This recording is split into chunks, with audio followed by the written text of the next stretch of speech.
So this is the best iPhone you can buy under $500. Can you guess what it is?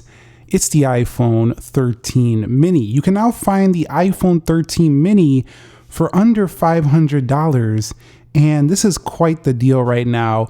Yes, they went over to the Plus, but that's not really selling all too well. I don't care if you launch a yellow color or whatever.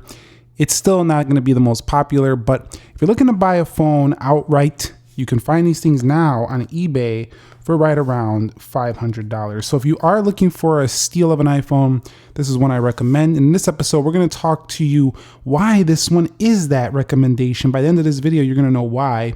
You should probably consider picking this up.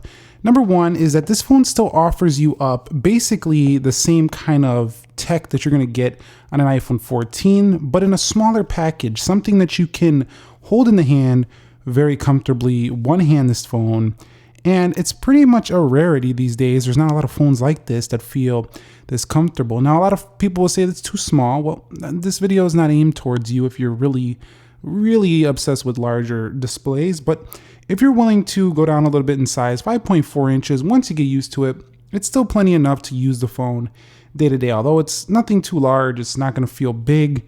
But if you're into that kind of stuff, again, this phone is probably not for you. It also still retains some of the great build quality that you get from the iPhone 12 and the iPhone 14 and this iPhone 13 mini. You know, also with this iPhone 13 mini, it's going to be one of those phones that I think once people have had them a while, they're going to kind of miss the fact that Apple doesn't really sell these anymore. So the iPhone 13 mini is a great pickup right now for that reason alone. Moving on to the area of display, I do have to say that I quite like how Apple brought the premium display to this smaller model. They didn't cheap out here. They gave you OLED on board. And while it's not 120 hertz, which is beautiful on some of these newer Samsung devices, as well as the promotion on the newer iPhones, this is just fine for this size of a phone that's going to be more of a communications tool rather than a big phablet, tablet style replacement. It's going to be a really good size screen. So I really do like that. Also, this screen gets around 1200 in its peak. So even outdoors, you can blast this thing. It gets super bright. Well, the notch does get in the way a little bit on this phone, being that it's smaller. It is a little bit more noticeable at under $500. I'm not going to complain. And when I say under $500, remember, I'm talking about third party. I'm not talking about brand new. It's probably going to be slightly used, maybe refurbished, but I've seen them under $5. I've seen them actually under $450. I've seen them around $449, $445. So you can find these on quite the deal there.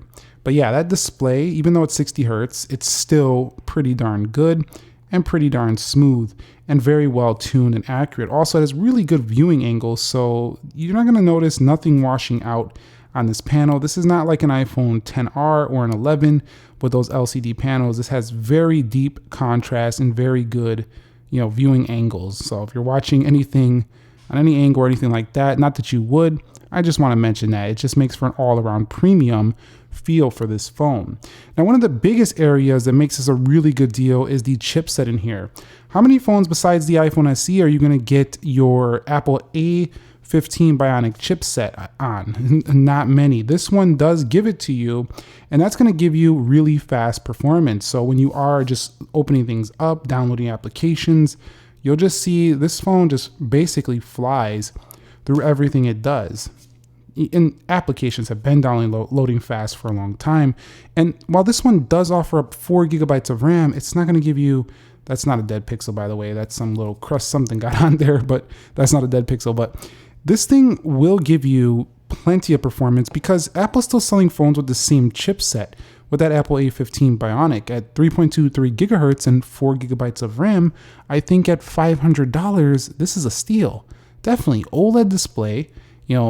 This is the price point I feel like the mini should have been at when it started. So right now, it's a much better deal than it was when it first came out. Really like that. This is a 5 nanometer process. And while the Apple A16 is faster at 4 nanometer process, and the A17 is going to go to the 3 nanometer process, it's still plenty fast. Nobody is really using these chips to a point where they can get these phones to stutter, really lag. And if there is any of that, it's usually down to software. It's not really down to the actual hardware of the phone because day to day, this thing feels every bit as fast as my iPhone 14 Pro Max. Even though that phone is far newer than this phone, it feels just as fast. So that's the good thing about this phone right here, definitely.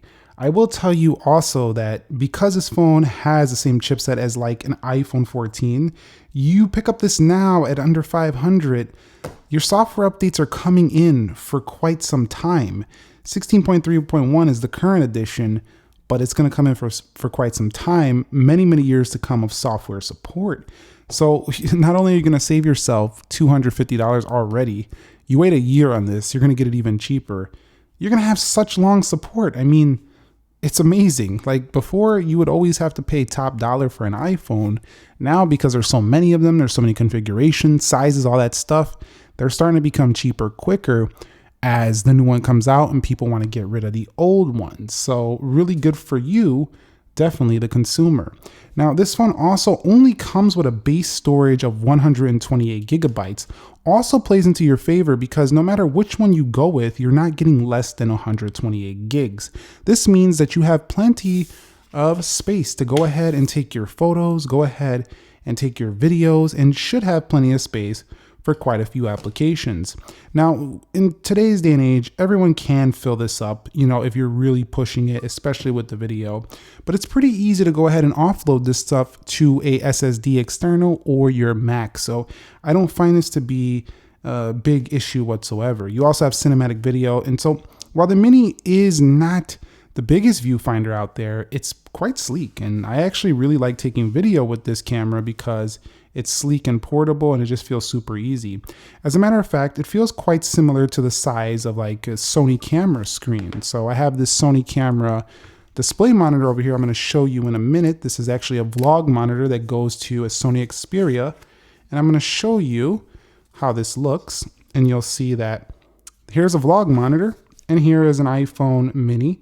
So what I'm trying to say is that it's kind of like small, like you would find on like a Sony camera or something like that. So it just feels very fun to go ahead and take a photo with this phone. And the results that you do achieve with this phone is quite phenomenal. I mean, you can get some really good shots on here and honestly take some really high-end pro-like video. So you don't actually have to have the Pro to get really top-notch level video. You can do it here and get great photos. And there are third-party apps to go and do that. So you'll be rocking out with a dual 12 megapixel here. You won't be getting yourself extra zoom. And there are phones cheaper that do give you more zoom than this device. But again, it's the experience, iOS, stuff like that. It's going to draw a lot of people in here to the iPhone. So definitely, I think the camera is a great value at this point. Also, the battery life improved substantially on the iPhone mini, 13 mini versus 12 mini. 12 mini was quite disappointing. We waited so long for Apple to bring this smaller design back, which they did. They listened, and then they brought it back with terrible battery life in the version of the iPhone 12 mini. Not here on the 13 mini. So at under $500, maybe $750 when this comes out, I want better battery life than this offered. But at this price now, I can live with the fact this is not the longest lasting phone out there. But again, it's how you're going to use it. I think a phone at this size, you're not going to use it quite as much as you're going to use a monstrosity of a device like a Max device. So definitely, I think the battery life is suitable for the size, that's for sure. And the audio is not really a letdown either. The speakers are pretty loud for being this size. They come out two sides. And they're not terribly tinny or nothing like that. Of course, they're not going to blast out like a Pro Max or a MacBook or anything like that, but they will provide enough substantial, audio for you to be happy. I found phone call quality also to be strong on here due to the upgrades to the modems on board. You also have eSIM support, but with the Mini, you do get yourself a SIM card slot as well. So you can just pick up a last year iPhone if you're just not down with the eSIM stuff. And you can just get this thing and rock out with your SIM and still switch between Android if that's what you like to do. So definitely that's pretty cool. Also, Face ID is the same thing on here as it is on the top in iPhone. So really all you're sacrificing mostly is the size with this phone. Some people find the Pro models to be the sweet spot here for a lot of people. You can see the Mini quite small by comparison. But I gotta tell you, man, the iPhone 13 mini is providing you pretty much mostly what you'll get and an $829 iPhone 14 at under $500. It's a phenomenal steal right now, especially if you can get it even around the $450 price tag. I can only imagine how great this is going to be of a deal next year, maybe a year after that, just going to be about 2 or 3 years old. You'll be able to snag one of these for $250. I mean, everybody's going to have an iPhone. I mean, we kind of already feel like that, but I mean, come on. This is the best iPhone under $500. Let me know if you guys agree with that statement, here in early 2023. I will say though, yes, you can find some bigger iPhones probably around that price tag, but this one offers a lot under the hood. The camera performance, improved battery life, good screen, still modern, still looks exactly like a 14 right there. So definitely, I think it's a steal. Let me know your thoughts down below in the comment section. Thumbs up if you enjoyed it. Subscribe if you haven't already. Nick here. Be sure to be well, and peace.